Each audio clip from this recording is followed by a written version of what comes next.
Puji Tuhan, selamat pagi menjelang siang. Kita juga mengucap syukur kepada Tuhan karena Tuhan masih memberi kesempatan kepada kita untuk boleh bersama-sama hari ini untuk mendengarkan renungan firman Tuhan. Biarlah firman Tuhan pada hari ini memberikan kekuatan kemampuan kepada kita dalam menjalani kehidupan ini. Namun sebelumnya itu kita akan berdoa untuk mendengarkan firman Tuhan. Bapa di surga, saatnya kami akan mendengarkan firman Tuhan.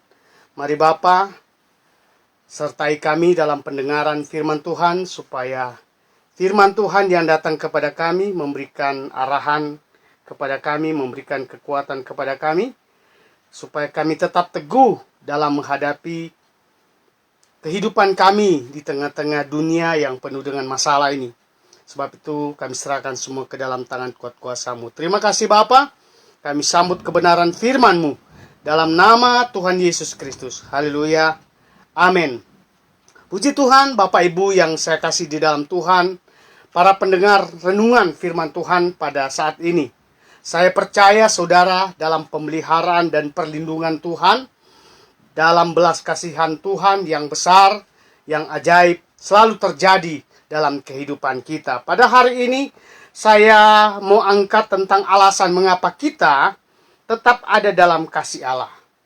Alasan mengapa kita tetap ada dalam kasih Allah. Saudara-saudara yang kasih di dalam Tuhan, kita sebagai orang yang percaya kepada Kristus atau sebagai orang Kristen, ada 3 hal paling penting untuk mendasari kekristenan kita.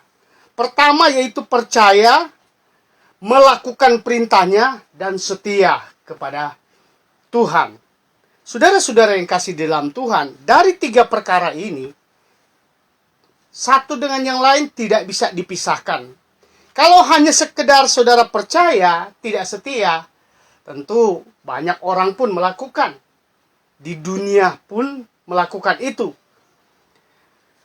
Juga kalau saudara hanya percaya, lalu melakukan dan tidak setia, saudara juga kurang dalam pemahaman tentang kekristenan atau arti pengikut Kristus. Oleh sebab itu dari 3 hal tadi itu harus sama-sama kita jalankan dalam kehidupan kita. Percaya, tetap melangkah terus dengan percaya dan melakukan terus apa yang menjadi perintah Tuhan, lalu setia kepada apa yang menjadi dasar panggilan kita kepada Tuhan. Banyak orang percaya tapi tidak melakukan. Banyak orang percaya tapi tidak setia. Banyak orang percaya melakukan tapi tidak setia. Banyak orang juga tidak melakukan ketiga hal. Sekalipun dia KTP-nya Kristen, ya mungkin ke tetangga-tetangga mengatakan saya Kristen, tapi ketiga hal sebetulnya dia tidak lakukan dalam kehidupannya. Jadi sangat rugi sekali dalam kekristenannya kalau dia tidak melakukan ketiga hal tadi, yaitu percaya, melakukan perintah firman Tuhan, dan setia kepada Tuhan. Saudara yang kasih di dalam Tuhan, tadi saya sudah katakan alasan mengapa kita tetap ada dalam kasih Tuhan. Itu sebuah pertanyaan. Mengapa? Karena kasih itu yang mendasari kehidupan kekristenan kita. Kasih itu yang mendasari percaya kita kepada Tuhan. Dan kasih itu juga yang mendasari kita bertumbuh, berbuah, berkembang di dalam Tuhan. Karena orang Kristen tidak memiliki kasih dan tidak bertumbuh dalam kasih, itu tanda kekristenan yang dangkal dan tidak punya kesuburan iman, tidak punya semangat kekristenan yang diinginkan Tuhan dalam kehidupannya. Sebab itu saya akan ambil firman Tuhan dalam Roma pasal 8 ayat 28. Roma pasal 8 ayat 28. Kita tahu sekarang bahwa Allah turut bekerja dalam segala sesuatu untuk mendatangkan kebaikan bagi mereka yang mengasihi Dia, yaitu bagi mereka yang terpanggil sesuai dengan rencananya. Di sini ada kata-kata mengasihi Dia. Saudara-saudara yang kekasih di dalam Tuhan, kalau kita lihat surat Paulus ini, dia menekankan bahwa Allah turut bekerja dalam segala hal, dalam kehidupan kita. Karena kalau Allah bekerja dalam kehidupan kita, dikatakan itu mendatangkan kebaikan bagi kita yang mengasihi Tuhan. Saudara yang kasih di dalam Tuhan, kasih mendatangkan kebaikan. Allah mengajarkan kasih supaya kita dapat melakukan kebaikan. Jangan kita berkoar-koar, kita punya kasih, tapi kita tidak melakukan kebaikan. Jangan kita mengatakan bahwa Kristen itu diajarkan tentang kasih, tapi kita sendiri tidak pernah melakukan itu untuk Tuhan. Karena apa? Kalau ajaran Tuhan tentang kasih dan Tuhan berkata kita juga harus lakukan, harus berikan kepada dunia, kepada orang yang namanya kasih, berarti kita melakukan dengan benar, melakukan dengan setia, melakukan dengan takut akan Tuhan. Saudara yang kasih di dalam Tuhan, kasih mendatangkan kebaikan. Maka, hal yang baik itu akan datang kepada kita. Hal yang baik itu akan datang kepada orang lain. Hal yang baik akan memperbaiki keadaan dunia ini. Karena apa? Ada kasih kebenaran Allah di dalamnya. Itu dikatakan dalam Roma pasal 8 ayat 28. Dalam 2 Tesalonika pasal 2 ayat 16 dikatakan begini. Dan ia, Tuhan kita Yesus Kristus dan Allah Bapa kita, yang dalam kasih karunia-Nya telah mengasihi kita, dan yang telah menganugerahkan penghiburan abadi dan pengharapan baik kepada kita. Saudara yang kasih dalam Tuhan, dalam kasih mendatangkan penghiburan dan pengharapan. Saudara, dengan kasih kita bisa menghibur orang lain. Dengan kasih kita juga menghibur hidup kita, keluarga kita. Dengan kasih kita menghiburkan dunia dalam keadaan situasi yang mencekam. Saudara yang kasih dalam Tuhan, hari-hari ini banyak orang mengalami susah. Hari-hari ini banyak orang mengalaminya duka. Hari-hari ini banyak orang yang mengalami perkara-perkara yang cukup menakutkan. Siapa yang akan menghibur mereka? Siapa yang akan menguatkan mereka? Selain kita yang diajarkan oleh Tuhan, belajar berbagi kasih. Belajar melakukan apa yang disampaikan oleh Tuhan. Dititipkan kepada kita, yaitu kasih. Dalam kasih mendatangkan penghiburan dan pengharapan. Di dalam kasih ada pengharapan, ada kekuatan, ada kasih yang ajaib dan luar biasa. Karena kasih ini diterapkan, disampaikan, dibuat, dilakukan oleh Allah kepada dunia, terlebih kepada kita yang percaya dan melakukan dan setia kepada Tuhan. Saudara yang kasih dalam Tuhan, dalam 1 Yohanes pasal 4 ayat 7 dikatakan, saudara-saudaraku yang kekasih, marilah kita saling mengasihi, sebab kasih itu berasal dari Allah, dan setiap orang yang mengasihi lahir dari Allah dan mengenal Allah. Dengan kasih saudara, kita dapat memiliki hubungan baik dengan orang lain. Jadi kasih itu adalah di mana orang bisa bergandeng tangan, orang bisa berdamai, orang bisa bersehati di dalam banyak hal. Kalau kita menyampaikan kasih itu, atau kita mengajarkan kasih itu, dengan kasih kita dapat memiliki hubungan baik dengan orang lain. Saudara, dunia sekarang kita lihat, orang bersaing, orang sudah tidak lagi berjalan dengan kasih, berjalan dengan bagaimana punya hubungan baik. Kenapa? Karena dunia sekarang ini sedang menuju kepada kehancuran. Sehingga kasih itu mulai hilang. Tapi Alkitab mengajarkan kepada kita supaya kita dapat memiliki hubungan baik dengan orang lain melalui kasih Allah. Saudara yang kasih dalam Tuhan, mari kita terus kita baca di dalam 1 Yohanes 4 ayat 10. 1 Yohanes 4 ayat 10 dikatakan, inilah kasih itu. Bukan kita yang telah mengasihi Allah, tetapi Allah yang telah mengasihi kita.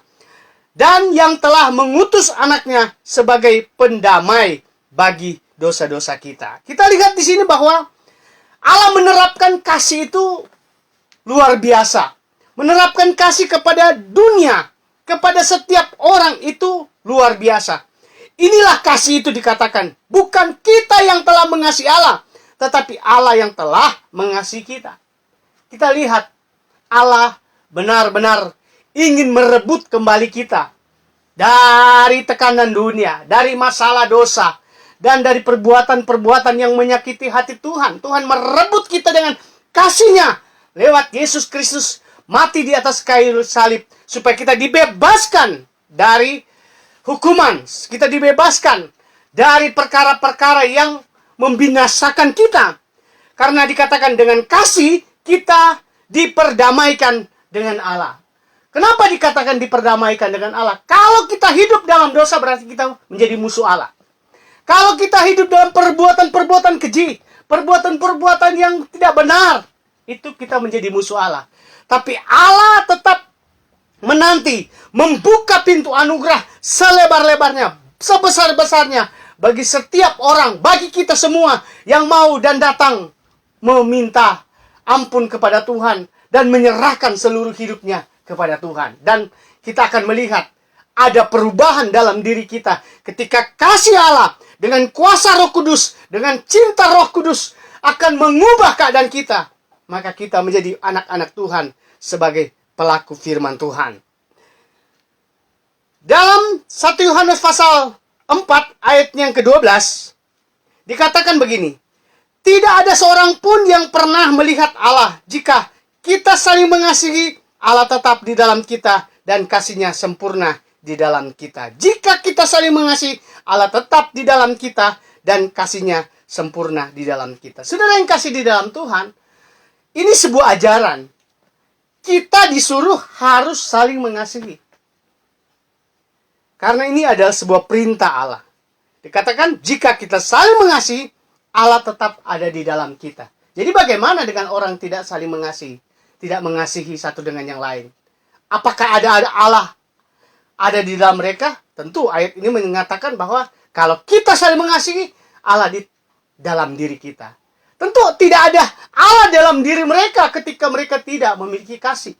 Tidak saling mengasihi. Tidak ada Allah. Ada di dalam hati mereka adalah kemarahan, kebencian, caci maki, dan lain-lain sebagainya. Dan akibatnya dunia rusuh, dunia hancur, dunia menuju kepada kebinasaan. Tapi sebagai orang percaya, saya mau katakan, mari kita bertindak keluar dari perkara-perkara dunia. Dan kita harus saling mengasihi. Supaya Allah ada di dalam kita. Dan kasih-Nya sempurna di dalam kita. Artinya penuh dalam diri kita. Kasih itu akan penuh dalam perjalanan hidup kita. Maka saudara, kita akan melihat dalam perjalanan iman kita, makin hari makin bertumbuh, makin bertambah, makin mengerti tentang rencana dan kehendak Tuhan, makin ketemu Tuhan dalam roh, dalam doa, dalam kita memuji Tuhan, kita akan melihat pertumbuhan iman yang ajaib dan luar biasa. Maka kita juga akan melihat mujizat-mujizat Allah itu akan menyertai setiap perjalanan kehidupan kita, asal kita memiliki kasih yang datang daripada Allah. 1 Yohanes pasal 4 ayat 21 dikatakan, dan perintah ini kita terima dari Dia. Barang siapa mengasihi Allah, ia harus juga mengasihi saudaranya. Ini sebuah perintah. Kalau kita mau mengasihi Allah, kalau kita mengatakan dalam diri kita, saya mengasihi Engkau Tuhan. Tuhan juga mengajarkan kita juga harus mengasihi saudara kita. Kita juga mengasihi siapapun, mungkin orang yang mungkin tidak suka dengan kita, benci kepada kita. Bahkan mungkin dia omong sana omong sini tentang kita. Kita harus mengasihi. Karena kasih inilah yang menjadi dasar kekuatan iman kita. Kasih ini yang menjadi dasar pondasi kekristenan kita. Dan keteguhan iman kita. Maka kita akan disebut pelaku firman. Maka kita disebut orang yang melakukan perintah Tuhan. Sebab itu mari berbahagia kalau kita dapat melakukan kasih itu. Mari berbahagia kalau kita boleh melakukan apa yang menjadi perintah Tuhan. Karena kita tahu bersama ketika kita melakukan perintah Tuhan, maka mahkota tersedia bagi kita kelak ketika kita dipanggil pulang oleh Tuhan. Dalam 1 Yohanes pasal 5 ayat 2 dikatakan, inilah tandanya bahwa kita mengasihi anak-anak Allah, yaitu apabila kita mengasihi Allah serta melakukan perintah-perintahnya. Dalam kasih kita harus melakukan perintah Tuhan. Jangan kita berkata, saya punya kasih, tapi kita tidak bertindak dalam melakukan perintah Tuhan. Jadi omong kosong. Kalau kita punya kasih, tapi kita tidak melakukan. Dengan kasih kita dapat melakukan segala perintah Allah. Dengan kasih kita dapat melakukan segala perintah-perintah Allah. Jadi berbahagialah kita semua, karena begitu Allah menyatakan kasih itu kepada kita. Bukan hanya sekarang, tapi sampai Tuhan akan datang menjemput kita ketika kita dengan sungguh-sungguh melakukan apa yang menjadi perintah Tuhan. Saudara yang kasih dalam Tuhan, jika kita tidak menjalani kehidupan ini dengan kasih, maka kita akan melihat banyak kegagalan-kegagalan yang kita jumpai dalam hidup kita.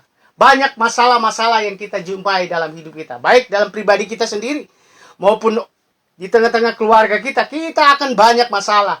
Terlebih kepada orang-orang yang mungkin kita tidak kenal. Senggol sedikit bisa kita marah, dan kita menimbulkan kebencian, pertengkaran di dalamnya. Saudara, landasan pertama, Alkitab mengatakan harus punya kasih yang disampaikan, yang diajarkan oleh firman Tuhan. Ayat yang terakhir saya baca di dalam 1 Korintus pasal 13, ayat 1 dan 2. 1 Korintus pasal 13 ayat 1 dan 2, sekalipun aku dapat berkata-kata dengan semua bahasa manusia dan bahasa malaikat, tetapi jika aku tidak mempunyai kasih, aku sama dengan gong yang berkumandang dan canang yang gemerincing. Sekalipun aku mempunyai karunia untuk bernubuat, dan aku mengetahui segala rahasia, dan memiliki seluruh pengetahuan, dan sekalipun aku memiliki iman yang sempurna untuk memindahkan gunung, tetapi jika aku tidak mempunyai kasih, aku sama sekali tidak berguna. Ini Paulus terapkan, sampaikan, sekalipun aku dapat berkata-kata dengan semua bahasa manusia, bahasa malaikat pun. Bahasa malaikat seperti apa? Ya, lembut dikatakan, bahkan dapat menggugah hati orang. Tetapi jika aku tidak mempunyai kasih, dikatakan, aku sama dengan gong yang berkumandang dan canang yang bergemerincing. Sekalipun aku mempunyai karunia untuk bernubuat, dan aku mengetahui segala rahasia, dan memiliki seluruh pengetahuan, dan sekalipun aku memiliki iman yang sempurna, memindahkan gunung, tetapi jika aku tidak mempunyai kasih, aku sama sekali tidak berguna. Saudara dan saya akan berguna kalau kita memiliki kasih dalam kehidupan kita. Karena kasih itulah yang mendasari untuk mendatangkan perdamaian bagi dunia. Perdamaian bagi keluarga, perdamaian bagi rumah tangga, perdamaian antar sesama. Dan kita akan melihat pertumbuhan iman kekristenan kita lebih bertumbuh dan menghasilkan buah yang baik. Tuhan Yesus memberkati kita semua. Puji Tuhan. Mari kita berdoa buat kebenaran firman Tuhan. Bapa di surga, kami percaya Engkau mengajarkan kasih kepada kami, bukan kasih yang abal-abal. Bukan kasih hanya sekedar diungkapkan, bukan kasih hanya sekedar didengar, tapi kasih untuk kami lakukan, untuk diterapkan, sampaikan kepada dunia. Roh Kudus berikan kemampuan kepada kami untuk kami dapat menjalankannya. Supaya orang tahu, dunia tahu bahwa kami percaya Kristus, karena Kristus punya kasih yang sudah mengajarkan kepada kami. Maka dunia akan percaya akan Tuhan Yesus. Terima kasih Bapa di surga. Berkati sidang jemaat-Mu, berkati para pendengar, berkati kami semua ya Tuhan. Tuhan Yesus, hamba berdoa buat seluruh jemaat-Mu Tuhan. Mungkin dalam masalah persoalan pergumulan hidup, bahkan sakit penyakit, dalam nama Yesus Tuhan sembuhkan dengan kuasa darah-Mu ya Bapa. Darah-Mu, bilur-bilur-Mu dapat menyembuhkan setiap orang yang beriman kepada Tuhan. Terima kasih Bapa. Di dalam nama Tuhan Yesus Kristus kami sudah berdoa. Haleluya. Amin. Puji Tuhan, Tuhan Yesus memberkati kita semua. Para pendengar, jika saudara terberkati dengan renungan ini, biarlah saudara tetap teguh, kuat di dalam Tuhan, simpan itu firman Tuhan, dan itu menjadi modal kekristenan kita kepada Tuhan. Dan jika saudara juga terberkati, mari saudara dapat hadir dalam ibadah raya kami di setiap minggu, jam 10 pagi di Jalan Elang nomor 17, Bandung. Tuhan Yesus memberkati kita semua. Haleluya.